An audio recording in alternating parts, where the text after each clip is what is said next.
So hello everyone, welcome back to New Aviation. Commercial transportation is one of the very safest mode of transportation, especially when compared to the road transportation. But still most of the people are not aware of it, and most of the people also has a very normal question in their mind: why commercial planes don't have parachutes? Even frequent flyers has this question in their mind because even cars have airbags and seat belts to keep us safe, but why don't commercial airlines don't provide these life-saving equipments during emergency? Well, if you're also the one who has a similar question of why passenger planes don't have parachutes, no worries, because I'm here to explain it to you why. But before getting into the video, if you are new to my channel, make sure that you are subscribed to my channel, and it is a total free option for you. Well, that's a kind of bad joke. Maybe not even a joke. Anyway, let's get into the video. Most regular airline passengers won't have previously jumped from a plane. Those who have will be aware of the amount of training and instruction required to use a parachute safely. Even first-time skydivers embarking on a tandem jump where essentially the instructor does everything for them need at least 30 minutes of basic instruction before the dive. Static line jumps where the parachutist has his canopy deployed as soon as he leaves the plane still requires some 4 or more hours of training before the jump. Those who want to jump completely independently will require a good day's worth of ground training, including how to move their body in flight and all the hand signals needed to maintain communication between jumper and instructor.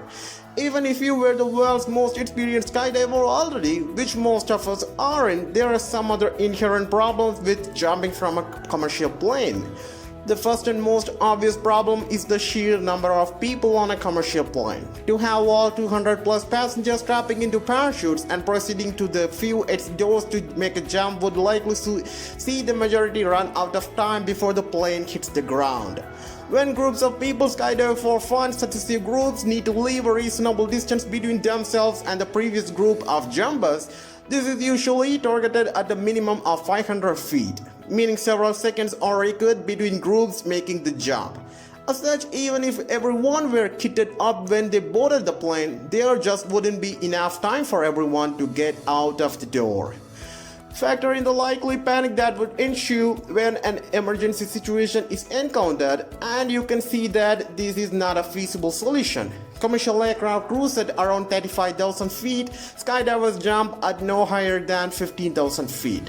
More typically at between 10,000 and 13,000 feet. This is because the air is so low on oxygen at any higher altitude, the skydivers would need supplemental oxygen strapped on in tanks to avoid passing out from hypoxia. Given the cruising altitude of a commercial plane, passengers would require an oxygen tank, mask, and regulator. They would need a flight suit, ballistic helmet, and altimeter just to survive.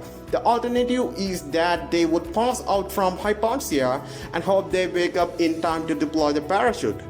Even if everyone was suitably kitted up to survive the thin air, the speed at which a commercial jet cruises would almost certainly assure their fate. Skydiving planes are small and travel at just 80 to 110 miles per hour at the point of the jump. Commercial planes are huge and cruise at around 450 to 600 miles per hour. Jumping passengers would be very likely to smash into the side of the aircraft, causing injury and potentially death. All this is reliant on the incident occurring when the plane is at cruising height. The vast majority of fatal aircraft accidents happening during takeoff and landing, and only 9% of fatal accidents in the last 2 decades have occurred when the plane was cruising. These accidents were usually a result of wind shear or lightning, neither of which are conditions even the most experienced parachutist would want to jump into. Well, if you really enjoyed this video, make sure that you like the video and make sure that you go share the video with your friends to let your friends also enjoy the video same as like you. And if you need more aviation contents like this, make sure that you can subscribe to New Aviation and that it is totally free. And thank you for watching.